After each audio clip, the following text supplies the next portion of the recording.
Friends, when I talk about the HR administration or personnel administration or labor laws administration, the role of the HR managers in day-to-day administration, labor statutes plays a very important role.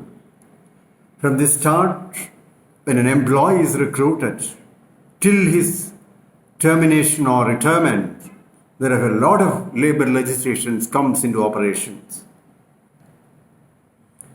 For a successful implementation of the legislation or for a successful functioning of an HR man, the statutes plays a very, very important role. That is where the importance of labor statutes in the HR administration and its importance.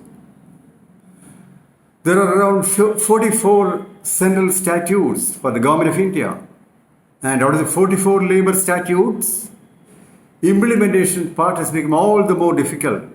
There are statutes before the independence, what you call as pre-independence legislations like Employee Compensation Act of 1923 and the much earlier legislation like Industrial Disputes Act of 1947, the ESI Act of 1948, the Provident Fund Act of 1952, and then comes a lot of legislation over a period of time. But the successive government, instead of adding more and more legislations, we never thought of how to implement it effectively. We have no dearth on the legislation. We have a number of legislation, but to implement those legislation is all that more important. With all the legislation, 44 central statutes, and the state governments have separate independent legislations.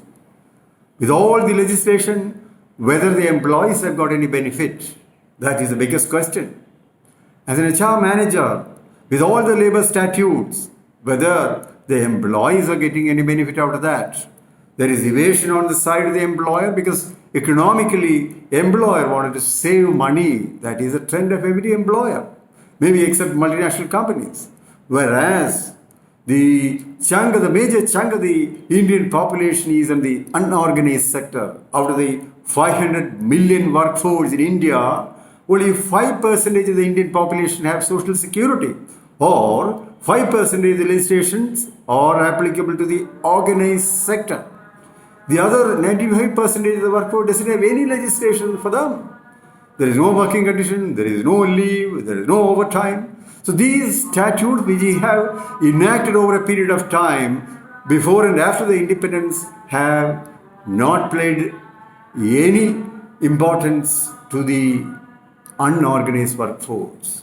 We have all been discussing about the importance of labor legislation, but let us not forget the major chunk of the Indian population, the Indian workforce doesn't have any social security. Still we talk about social security, social welfare, etc., etc.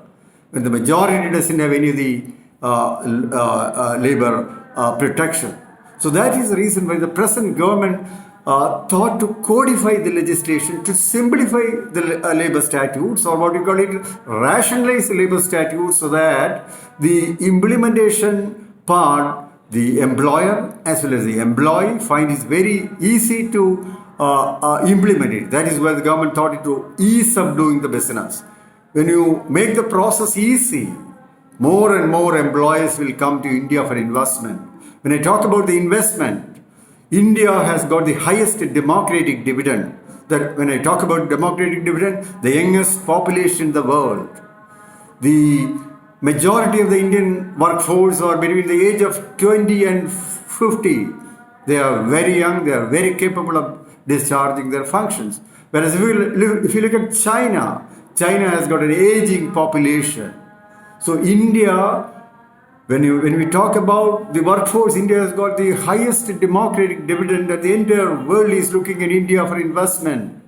But the difficulty is, when an investor coming to India, he will look into the implementation part of the various labor statutes, which creates a hindrance for his functioning from the starting of the business to the running of the business, he will have to come across various labor statutes which creates problems for him.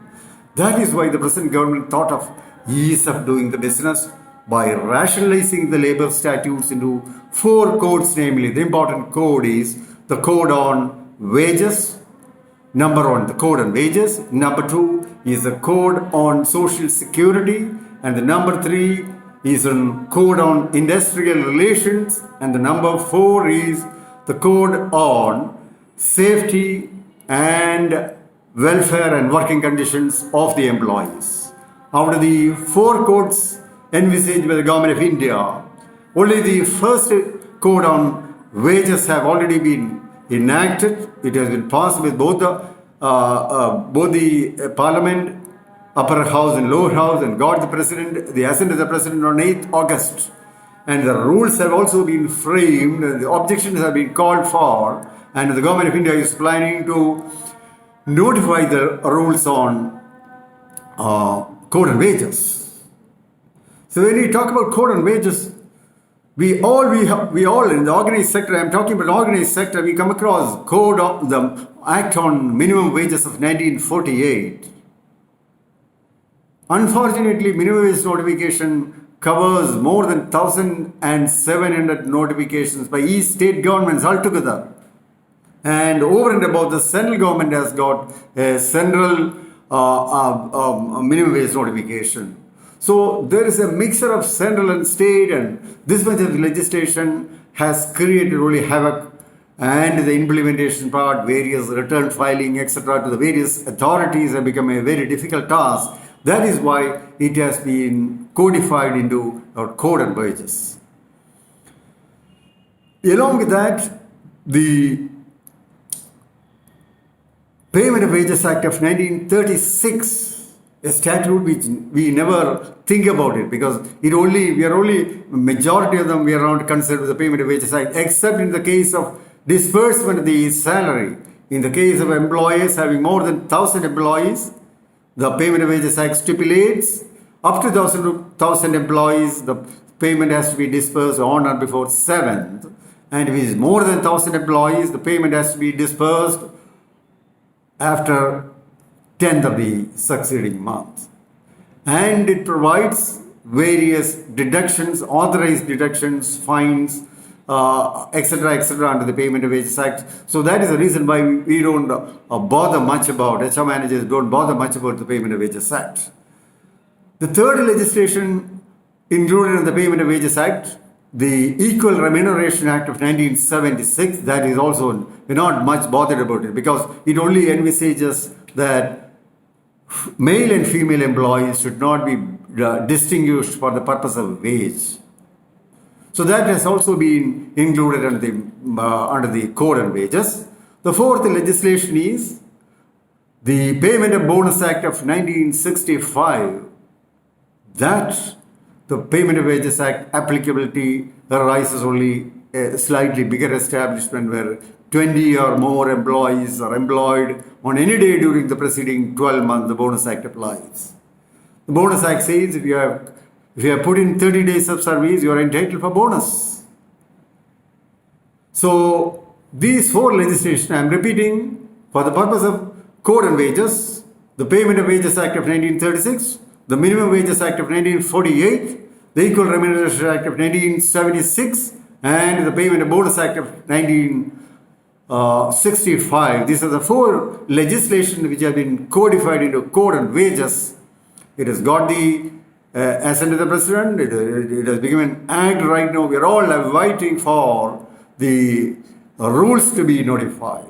The important aspect of the Code on Wages is it has defined the definition of wages. In fact, every labor statute has defined employee, worker, wages, etc. in a different fashion.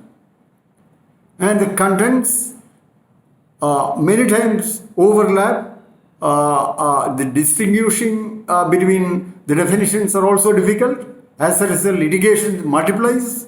In order to avoid that, Government of India thought we should have a common definition of wages.